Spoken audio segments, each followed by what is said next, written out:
ಇದ್ದೇನೆ. ನನ್ಗೆ ಗೌರವ ಕೊಟ್ಟು ಮಾತಾಡಿ. 9 ದಿನ ಆಗಿದೆ, ಅವ್ರ ಕೆಲ್ಸಕ್ಕೆ ಬಂದಿಲ್ಲ, ಲೀವ್ ಲೆಟರ್ ಕೊಟ್ಟಿಲ್ಲ, ಆಬ್ಸೆಂಟ್ ಮಾರ್ಕ್ ಮಾಡೋದಕ್ಕೆ ನಿಮ್ಗೆ ಏನ್ ಅಡ್ಡಿ ಇದೆ? ಯಾವ ಕಾನೂನು ಅಡ್ಡಿ ಇದೆ ತೋರಿಸಿ. ಹಾಗಾದ್ರೆ ಯಾರು ಎಷ್ಟು ದಿನ ಬರದೆ ಹೋದ್ರು ಅವ್ರದ್ದು ಅಟೆಂಡೆನ್ಸ್ ಮಾರ್ಕಿಂಗ್ ಆಗೋದಿಲ್ಲ ಅಂತ ತಮ್ಮ ಅಂತ ಮತ್ತೇನ್ ಹೇಳ್ತಾ ಇದ್ದೀರಾ ತಾವು? ನಾನು ನಾನು ನಾನು ನಾನು ಸ್ವಲ್ಪ ಸಭ್ಯವಾಗಿ ನಡ್ಕೊಳ್ಳೋದಕ್ಕೆ ಬಹಳ ಪ್ರಯತ್ನ ಮಾಡ್ತಾ ಇದ್ದೀನಿ. ಪ್ರವೋಕ್ ಮಾಡಬೇಡಿ. ನನ್ಗೆ 9 ದಿನ ಮಾರ್ಕಿಂಗ್ ಆಗಿಲ್ಲ, ಯಾವ್ದು ಕಾಯ್ತಾ ಇದ್ದೀರಿ ತಾವು? ಹೆಡ್ ಆಫ್ ದ ಸೆಕ್ಷನ್ ಏನಕ್ಕೆ ಕಾಯ್ತಾ ಇದ್ದೀರಮ್ಮ? ಪ್ಲೀಸ್ ನನ್ಗೆ ಅರ್ಥ ಮಾಡಿಸಿ. ನನ್ಗೆ ಕಾನೂನು ಗೊತ್ತಿಲ್ಲದೆ ಇರ್ಬೋದು, ನಿಮ್ಮ ನಿಯಮ ಗೊತ್ತಿಲ್ಲದೆ ಇರ್ಬೋದು, ಅರ್ಥ ಮಾಡಿಸಿ. ನನ್ಗೆ ಹೇಳ್ತೀರಾ ದಯವಿಟ್ಟು ಸ್ವಲ್ಪ?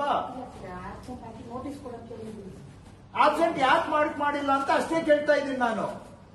ಅನಾಥರೈಸ್ಡ್ ಆಬ್ಸೆಂಟ್ ಆಗಿದ್ದಾರೆ ಅವರು. ಅನಾಥರೈಸ್ಡ್ ಆಬ್ಸೆಂಟ್ ಆದ್ರೂ ಕೂಡ ಅವ್ರದ್ದು ಇವತ್ತು ಮಾರ್ಕ್ ಮಾಡಿಲ್ಲ ತಾವು. ಕಾರಣ ಏನು?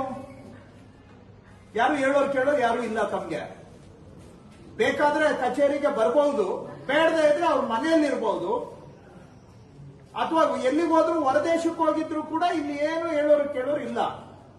ಕರೆಕ್ಟಾ? ಕರೆಕ್ಟ್ ಏನಮ್ಮ? 9 ದಿನ ಅಂದ್ರೆ ಆಕ್ಚುಲಿ ಅವರು 18ನೇ ತಾರೀಕಿಂದ ಬಂದಿಲ್ಲ ಕೆಲಸಕ್ಕೆ. ಇವತ್ತು ನಾವು 30ನೇ ತಾರೀಕಲ್ಲಿ ಇದೀವಿ. ಕರೆಕ್ಟಾ?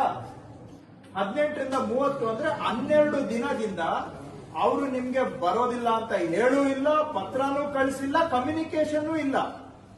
ಹೋಗ್ಲಿ, ಅವರ ಜೀವ ಚೆನ್ನಾಗಿದೆ ಅಂತ ಅಷ್ಟಾದ್ರೂ ಖಾತ್ರಿ ಪಡಿಸ್ಕೊಂಡಿದ್ದೀರಾ? ಸಾಹೇಬ್ರಿಗೆ ಫೋನ್ ಮಾಡಿ ಹಾಸ್ಪಿಟಲ್ ಅಲ್ಲಿ ಅದೆಲ್ಲೋ ಇದೀನಿ ಅಂತ ಹೇಳಿದಾರಂತ ಫೋನ್ ಮೆಸೇಜ್ ಅಲ್ಲಿ. ಅದಕ್ಕೆ ಏನು ಹಾಗಾದ್ರೆ ಒಂದು ವ್ಯವಸ್ಥೆ ಇಲ್ಲ. ಒಂದು ಮೇಡಮ್, ಸ್ಯಾಲ್ರಿ ಅಲ್ಲ, ಯಾರು ಬೇಕಾದ್ರೆ ಕೆಲ್ಸಕ್ಕೆ ಬರ್ಬೋದು, ಬೇಡದೆ ಇದ್ರೆ ಬರ್ಬೇಕಾಗಿಲ್ಲ.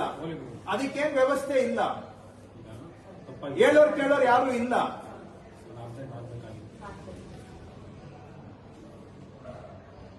ಇವ್ರಿಗೆ ಇಲ್ಲಿ ಓವರ್ಡಿ ಅಂತ ಬರ್ದಿದ್ದೀರಿ.